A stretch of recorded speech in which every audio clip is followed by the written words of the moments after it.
Sana Mané. Je suis enseignant ici au CEM des Atakunda, professeur de lettres anglais. Ce soir, nous allons procéder au reboisement de quelques pieds d'arbres de cette école, édifice. Nous voudrions le faire parce qu'il faut que les gens reboisent. Le reboisement est fondamental, c'est pour, encore une fois, rendre l'environnement plus attrayant, voilà, et accueillant aussi. Et nous avons le club SICA. C'est une branche du Forum civil qui l'encadre. Bon, je parle à l'absence de mon coordinateur départemental, M. Sedi, Sileman Sedi. Ce soir, nous allons procéder au reboisement. Le club SICA, c'est le club d'intégrité à la citoyenneté active. C'est un constat qui est là. Et vu, après une réflexion de cadre du Forum civil, ils ont décidé que ces clubs soient installés dans les CEM, les collèges et lycées. À la citoyenneté active. Ce club est né là depuis à peine 4 ans. On forme les élèves sur la citoyenneté, sur le civisme et certains thèmes comme le pardon, la redevabilité, surtout quand on est responsable d'une structure. En fin de compte, on doit rendre compte, on doit faire le bilan. C'est pour qu'il y ait la transparence, imprégner les autres. C'est comme ça, c'est ceci et cela, ce qui a été fait. Et à peine 4 ans. Depuis 4 ans, nous avons mis sur pied ce club-là. Et ça permet aux enfants, encore une fois, de connaître leurs droits et leurs valeurs, leurs devoirs. Parce que, par exemple, quand tu es en cours de route, tu ne dois pas jeter les papiers, les poubelles. Et tu ne dois pas jeter n'importe quoi sur la route. Ici, dans le département de Goudomp, c'est ici. C'est le premier club et même on nous a demandé d'installer. Des fois, on ne va pas se déplacer. C'est les CM, les collèges, les établissements qui sont dans le besoin. Ils nous demandent, nous irons les former là-bas. Nous irons installer ces clubs dans le collège. Okay. Comment cette formation se déroule? Ça se fait, c'est-à-dire avant tout, on explique aux élèves leurs droits. C'est-à-dire qu'est-ce que c'est? Le rôle d'un citoyen dans la société. La citoyenneté, le rôle d'un citoyen. Parce que si vous faites le constat, beaucoup de gens ne s'intéressent plus aux affaires publiques. Et vu ce constat-là, ça a été une réflexion, ça a été quelque chose qui avait incité au cadre du Forum civil pour renverser la tendance. C'est-à-dire, si les gens ne connaissent pas si les citoyens ne connaissent pas leurs droits et leurs devoirs, ce sera de l'anarchie. Ça commence même à l'école. Ne pas jeter les papiers là par terre et les mettre dans les poubelles.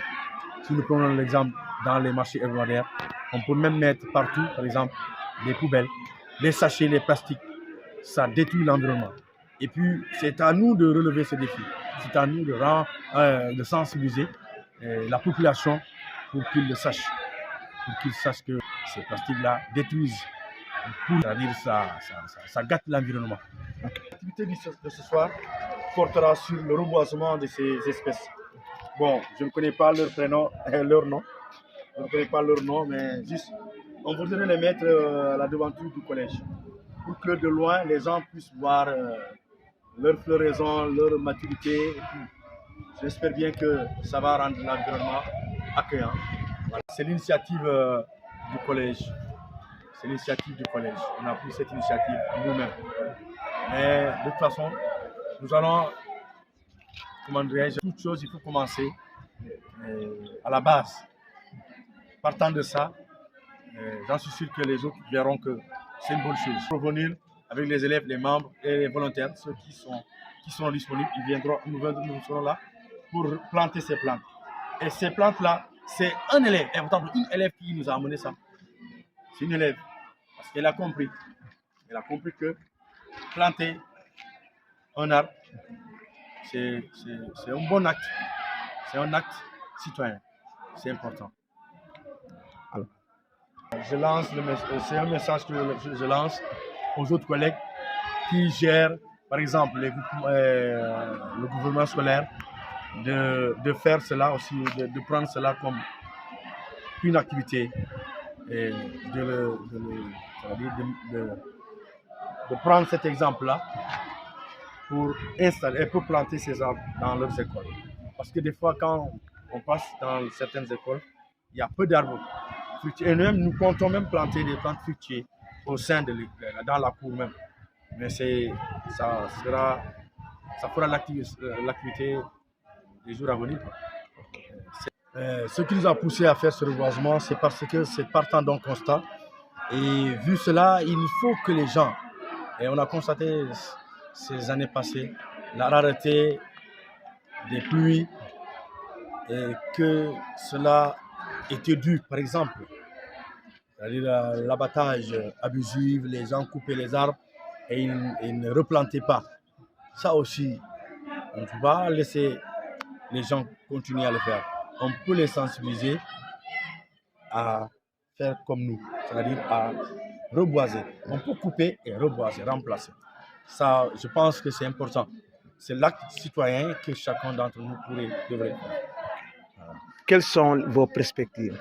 Donc, nos perspectives pour cette année, nous voudrions, au sein de l'établissement, dans la cour, planter des arbres fruitiers comme les goyaviers, les pamplemousses, les orangiers, voilà, et même les mandarines s'il le faut. Ça permettra aux élèves de goûter. Et même citronnier, on voit l'importance du citron. Et c'est une plante, c'est des fruits qui sont très utiles, curatifs. Avec le citron, on peut manger jusqu'à notre faim. Avec le citron. Okay. Votre dernier mot. Voilà, je suis très heureux, très content.